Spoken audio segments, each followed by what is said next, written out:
here. Can't believe it. Top tier. It is indeed. But But you can't wait to say that. All right.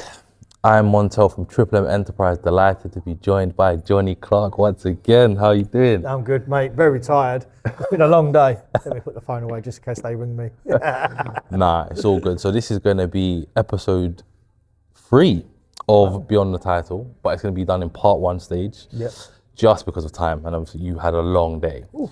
But what we want to discuss is Johnny Clark, the rise. So the man, in fact. So before the promoting days, the early days of Johnny Clark, like, what was it like for you? Was you always into sports? Tell me a bit about your early days. To be fair, like growing up, always into football, very good at it. Never made it, but I was good at it. But sport is everything, you know what I mean? Like, especially from this area we're in. Like, it's mad because we're actually in the social club that I grew up in. My first memory of boxing is in here watching Prince of the Team on the TV. Do you know what I mean? So, but being from Essex back then, it's not like now. Do you know what I mean? Like, Essex is a bit of a show-off place, but back then it was really not deprived, but you had a football, you done well. Do you know what I mean? And it was all about football, playing well, trying to get play for the best teams and that, and competition. You know what I mean? And that's something that I always like. I am in competition with everyone every day, but more than most myself. Do you know what I mean? And I think sports is important in this area because it gives you something to do that didn't get you in trouble. Yeah, makes sense. And was you always thinking about becoming a promoter, or was it something that you kind of, I know we touched on it a little bit before in our other interviews, but... No, to be fair, I think in life, like, you ask a 15-year-old kid in school, do you want to sell solar panels when you're older? People go, what? You know what I mean? And that's what I ended up doing. You ask a 15-year-old whatever he wants to do, you'll never know. And then the same as me now, if you ask me what I actually want to do, I wouldn't have said to you, at 40, I want to be a promoter. I thought, no. Do you know what I mean? Like, it's just something that happened. I had a sales office selling renewable energy. Hardy Ben walked through the door, my business partner, like to keep fit by boxing. He was in Edge Gym at the time, that's Will Jones. And Lee Eaton's a close friend from back in the day. So everything was just there and it's aligned, do you know what I mean? And when it comes to being a promoter, it's because I wanted to be a manager and you had to have a license for 3 years. So I was like, I don't want to be a whip because I am organised, but I don't think I could handle all them people backstage for 3 years. Yeah. You know what I mean? It's a good job. Simon Legg's probably the best I've ever seen at it. So strict. But I didn't want to do that. I didn't want to be in the corners because I'm not a boxing coach or whatever. I'm not a cutsman. So what could I do? And I thought I could definitely put on a good show. And that's what led me into promoting. Wow. So the journey of promoting for you for your first ever show, like what was that experience like? What the lessons that you took from that? God, to be fair, I was so blasé and I didn't stress that I got through it. And the more you know, the more you stress about it. You know what I mean? So as it's gone on, you realise the more can go wrong. Like nothing went wrong. Every journeyman I booked, like let's just say I made the cards today for 2 months' time. I booked all the journeyman's flights. You know what I mean? Not thinking like they could get stopped or like my opponent could get an injury in camp. Like I'd done everything so early on. Everything was done. So, but now like boxing is so last minute. That's the hardest thing to deal with. Everything is last minute. Everything is in a panic and in a rush. And you have to get immune to dealing with the situations. So like, I've just learned just to ride and roll with the punches. But yeah, I've learned not to panic, be organised, be prepared, and know that everyone's going to mess up and mess with the times, but just stick to them as much as you can. Yeah, random question. Have you ever done white collar fighting or anything yourself? Or Nah. I used to fight a lot as a kid, but not in the ring. I'll be honest with you. Yeah, I was a tearaway. Like, I'm actually barred from here. And then I only got back in here to do these things, but I was young, I was silly, I was very, very wild, but I'm from this area and you have to be, you know what I mean? I think no one will believe the probably past about me. I won't go into it, it was too much, but no one will believe that in me, but it's nice to know that you got that in you, you know what I mean? And whenever you meet anyone now, I had a good chat with Mark Kent earlier. He said, I've not met one person to say a bad word about you. I said, I've done all that in my past. You could, when my past, I wasn't allowed in parties. I wasn't allowed places where, like if I knocked for someone as a kid, don't bang about with him. He's fucking trouble. Yeah, I was. You know what I mean? But in my opinion, you have to go through that shit in life to be the person you are now. Yeah. So I see my kids, the mistakes they're making. You just say that I've done it, I can't moan, but you'll grow up and you'll see that that was a mistake. You know what I mean? I mean, yeah, from my experience from meeting you and everyone else, exactly what you said. It's just pure niceties, really and truly. Glad you met me now then, not then. But would it be cool something different, maybe not top tier back then? Yeah, that's it. How did you think of the name top tier actually? To be honest, like any company I've owned, like Next Gen Scaffolding, I work for them. It's the hardest job I've ever done, but I'm a listener, I'm a talker. And I was talking to the boss and he said, like, you always see like J&R Scaffolding or A&R Elite, and it always seems like two people. So like you should never do initials. Oh, GBM, sorry about that, mate. But you should never do initials. You should make it sound bigger and feel bigger. And I've always thought, like online, your online presence and everything should be bigger than what you actually are. You know what I mean? Fake it till you make it kind of thing. And I wanted to be the best. And then what's the best? Like wordplay, top tier. And when someone says top tier now, everyone thinks of me. You know what I mean? Like, I've got said, it's a top tier CUNT. Like, and then someone sent it to me. You know what I mean? Like, it's like, look. And I was like, yeah, but anything that says top tier in it, like, it takes my ear. You know what I mean? And I thought, no, I like that. And then you need a good logo. So you can have a good brand, you could have a good name, but you need a good logo as well. You know what I mean? And then everything, I sent it off to my designer and then everything come back, I went, perfect. Like that is exactly what I want to see. You know what I mean? You see Matchroom, they rebrand because they were just Matchroom. Yeah. You know what I mean? Now the 11B, what Eddie was saying, but it looks the bollocks. Do you know what I mean? And someone like me, when I see it, I was like, I love what they've done. I love that they do the weighings where you step on the boards, the scales, and it goes, like all that stuff. I love it. I've got attention to detail more than anyone you know. I notice everything. When I go boxing shows now, I don't really watch the fights. I'm looking at the walkways, the space in between the chairs, where they set up that, because I think I'll do a show in here one day, like the O2. When I was there, I was like, I'll be in here one day. So I need to see what they're doing and what I didn't like and what I do like. And I'd look around and I thought, well, there's not much you can really dislike. It's beautiful. You know what I mean? That in itself is a very telling story, to be fair. And actually leads on to something I wanted to talk about, which was, I know you like to do everything kind of yourself. Have you always had that mentality that I want to do it myself? Obviously, mum and dad, shout them out. They've been helping loads today. But it's mad, isn't it? They're much. We're West Ham fans. My mum's Newcastle fan. West Ham v Newcastle today. We missed the game. We got season tickets because they wanted to help out here. So it's fucking lovely when you think about it. But I am a lone soldier, and the reason being that is there's no money in this promoting. Now everyone thinks, promoter, they see the zone, they see me, they see what I wear, the way I am, my car. They think that's from boxing. There's nothing to do with boxing. Boxing's took all that money, whereas they're old cars, they're old clothes, you know what I mean? But I have to do it by myself, so one day I can hire someone. Now, in business, all I've ever done is buy something, make it better, sell it for more, you know what I mean? And in boxing, it's always been hard because I've been losing money, investing. And then everyone's like, what you've got to do is you've got to find someone who's better at something than you, and then your company will grow. And then that sticks with me. But it's hard to find someone that's better than me at this, who's better than me at that. But then obviously I've got like my media team, like their videos are unreal. So like, then I start thinking, well, I've done it, kind of listen to what they're saying, because I've got Smith, he's unbelievable. I've got Q, I've got Lucas, like they're all pushing my brand for me when I'm not doing it. So that's good. But then like this media day, like could someone else set this up? I've been in there at 10 o'clock when I'm had a shower, because I've been turning up places dressed and then sweating. You know what I mean? And then by the time I sit down, I'm aggy, I'm stressed, I'm thinking about everything that I've got to do. And then when all the boxers turn up, I ain't really in the right frame of mind. Whereas today, I turn up fresh as anything.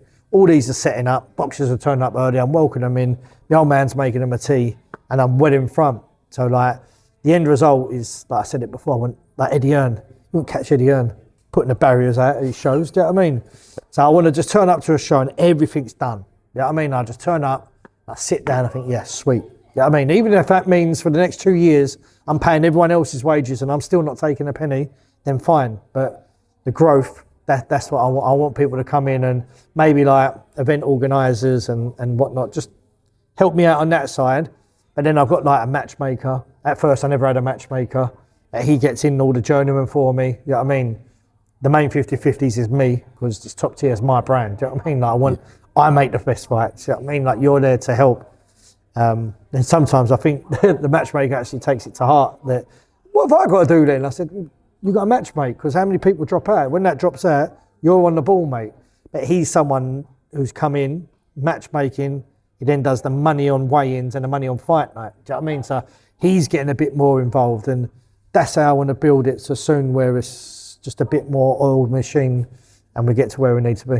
Did you prepare to not make money in it when you first become a promoter, or was it something that you just learned along the way? I knew nothing about boxing, and like Lee Eaton was telling me this won't work, that won't work.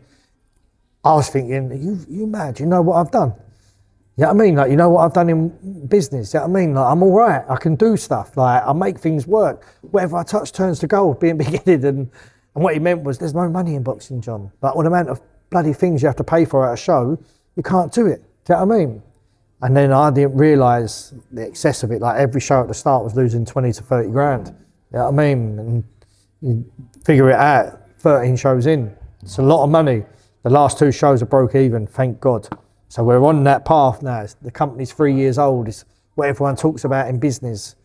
And listen, it's cliche, but sponsors have helped me come a long way. Undisputed, I wrote to them, thank you. I'm enjoying my boxing a lot more. I may be working the longest hours that I've ever worked in my life for no money, but I'm enjoying it, and the brand is definitely where it needs to be. You know what I mean?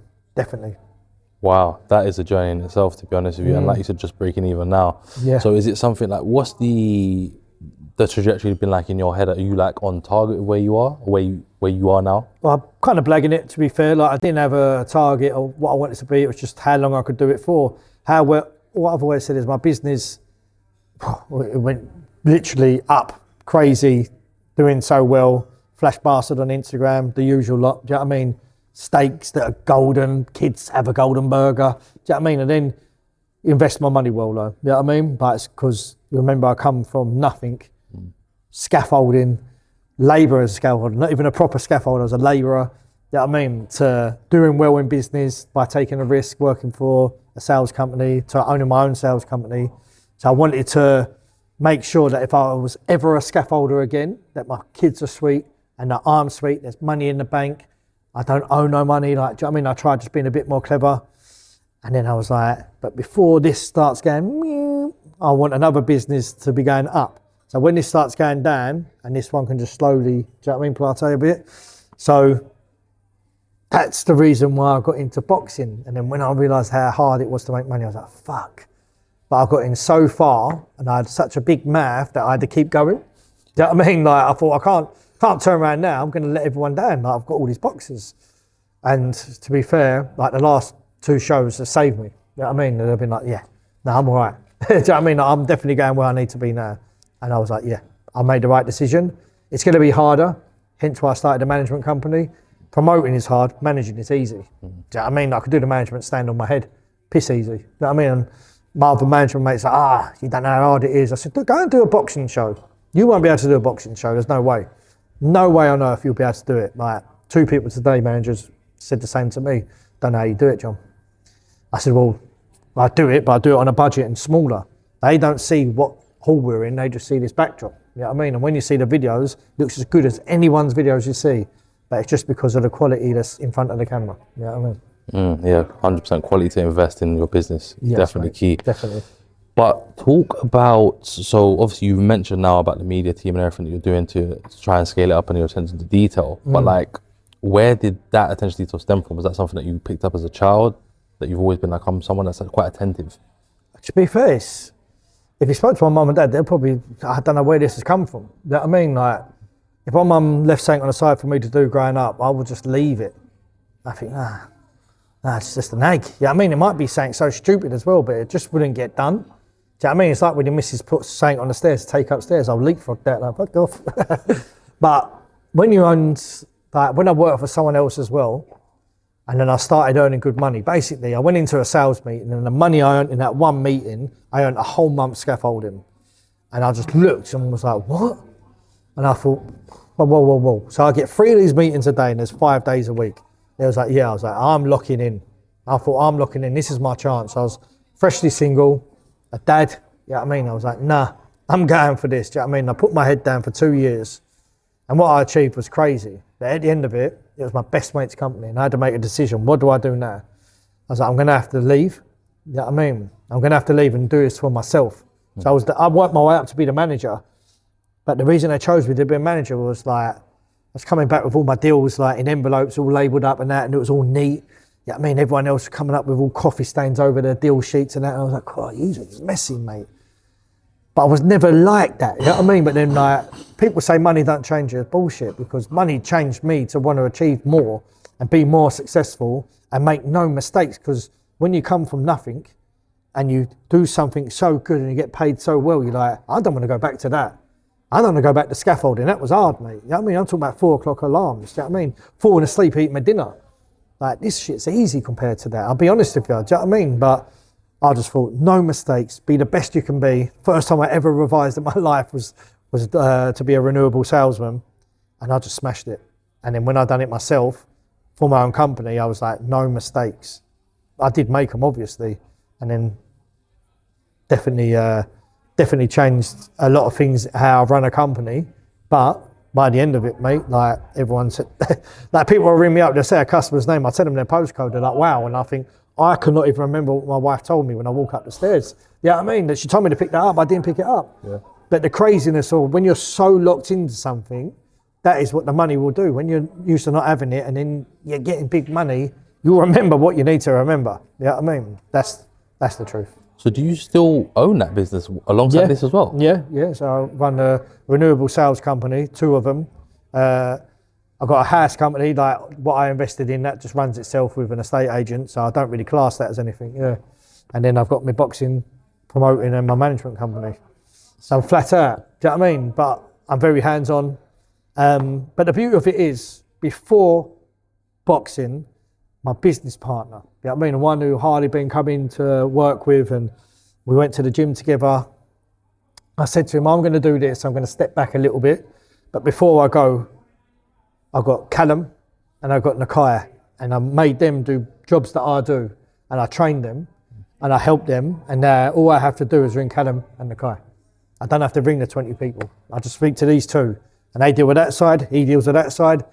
Well-oiled, you know what I mean? Well-oiled, sorry. It runs very well, but it's what funds my boxing still. Do you know what I mean? Like for 3 years, I've took a very low wage, and everything I've earned has gone into it, and all my savings went into the boxing. You know what I mean? And then now the end results are starting to happen, where money in my bank is coming back up, money in my business is staying where it stands. So yeah, it's been a hard journey, and people will never, at the end, I'll be honest with you, we're halfway there to where I need to be. But at the end, I can see myself sitting down, maybe with you. I've always said I could see myself on a podcast and I'll tell the numbers. I can't say them now because I'll probably get divorced. Do you know what I mean? Truth. Get divorced, and I think a lot of people around me will probably worry about the amount I've invested, time, mentally, you know what I mean, money that I've put into it. People would freak out. And this is why Nielsen, TM14, and anyone around my level won't keep up with me, because how obsessed I am with making it in boxing. And the risk you're willing to take as well. Yeah, I'm a risk taker, I don't care. Like, I've come for nothing, I'm happy with nothing. If I lose everything today in my bank, then I'm sweet, I've got everything set up, I'll go and be a scaffolder. That's what I've always said in it. I said it at the start, and that's what we'll carry on as. But what people will see in this podcast, I just pray that, one, I'm still married, and that my kids are still close to me, and my mum and dad are still around when I'm at that podcast, you know what I mean? Because I can see it.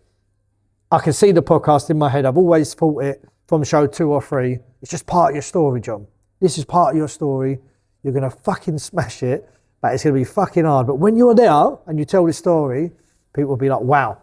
You know what I mean? Wow. Because I can't disclose everything now, because it would worry everyone. You know what I mean? It would worry everyone. That Netflix documentary is pending then. Yeah, man, that's what I'm training. So then obviously, like, back to the boxing side of things now. So you've built up Top Tier massively in 3 years. Like, do you ever look back at show 1 and go, "This is like, look how far I've come"? Yeah. First show had a knockout tournament on it. Like, everyone told me you won't get 50-50s on. I'm like, yeah, I will. And I was like, fucking hell, it's quite hard, isn't it?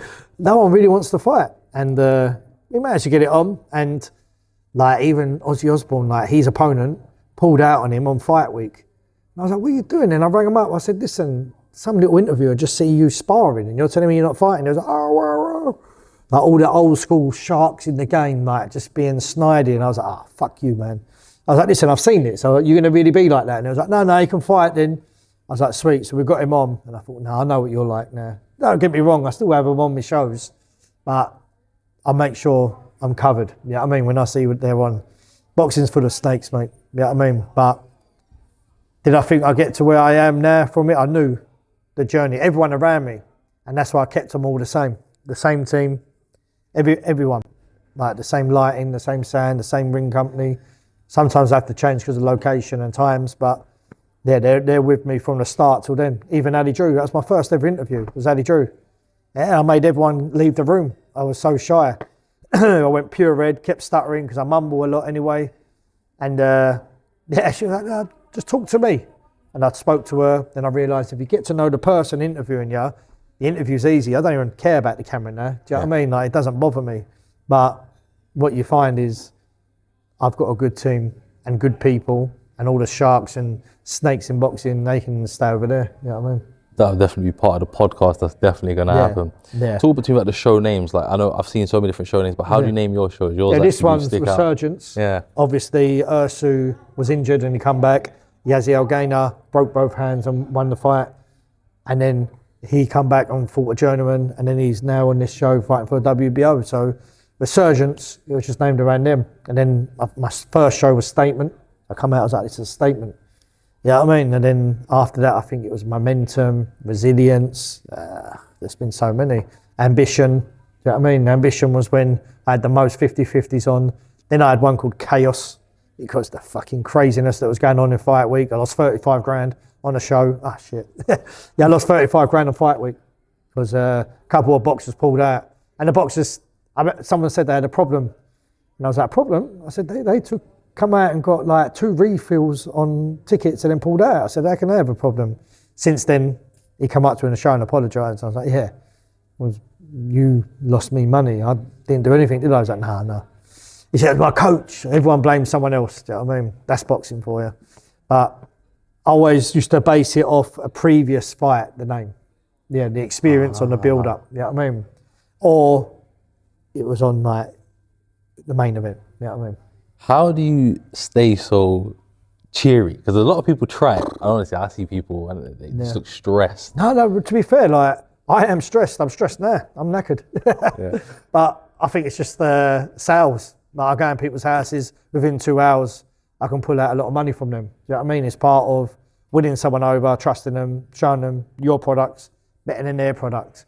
And I'm the face of the company, aren't I? So I'm the face of TopTier. You think of Matchroom, Eddie Hearn, UFC, Dana White and Abdul. That's what he used to say to me. He said, like, you're like, he keeps saying to me, you're like Dana White. Like, you want 50-50s. You don't believe in that. You're not listening to what they do. You're doing what you do.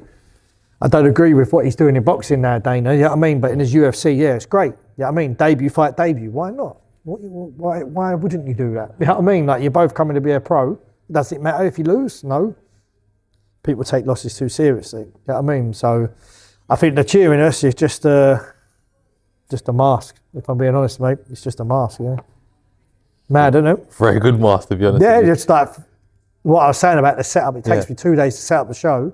My last 2 shows have not been set up by 1:30 when the doors open. So I'm running around doing it all for them, trying to push everyone to get it done. But yeah, it's fucking hard, mate. I tell you. It'll be good when you're at that point, like you said, you're halfway there. When you're at that point, I think you'll look back and go, "This was all worth it." Yeah, and that's just the main thing. And the best thing is, like, on my renewable energy company, I was the cleaner, the admin, the accountant, the tea boy. I done it all. Do you know what I mean? Like, it was my company. I made sure everyone was eating, everyone was clean. You know what I mean? I done all the books. I done everything for everyone. I opened up, I closed. Couldn't afford a cleaner, so we cleaned it ourselves. Do you know what I mean? Then when it took off, I got a cleaner. Mother-in-law, she's really good at it as well. But money in the family. Got admin. Do you know what I mean? 2 of them there. Do you know what I mean? I've got an office manager. I've got a sales rep manager. Do you know what I mean? And every job, they ring me. How'd you do this? Why do you want this done? If you've never done it before, how can I give them advice? So the matchmaker calls me. Yeah, not good enough. Want this one. Winning records only. Nah, I don't. He don't have to call me. He's trained. You know what I mean? And that's the beauty of it. I've done everything in Top Tier from the ground up. So when people have a problem and come to me, they'll have an answer. Do you ever miss doing some of the jobs you used to do? Yeah, because I was good at it and I earned more money. Because I stepped back, I took a bit less money, but boxing is stressful and I couldn't have another stress on it. Because like, if the company, it was payday, there weren't money in it, I had to put all my money back in and put it out the following day when it's been taken. So I just don't miss that side of it, but I miss the chat, I miss the vibe of driving somewhere for 2 hours thinking, I best do a deal here, I've got a long drive home and then clearing up. You know what I mean? I miss that, but the buzz of sitting down on a boxing show will beat that any day. You know what I mean? I agree. You know what I mean? What's your thoughts of the state of boxing at the moment and where Top Tier is in comparison to that? Yeah, I think I've seen a lot of people talking about small hall boxing and Saudi shows, but let's be honest, I think boxing is booming. Like everyone's talking about it everywhere you go. So, yeah, I think Top Tier come around at the right time. Everything's about timing, and I think Top Tier, the place we are in the market, the place I am on the zone, I can't be long before they sign me.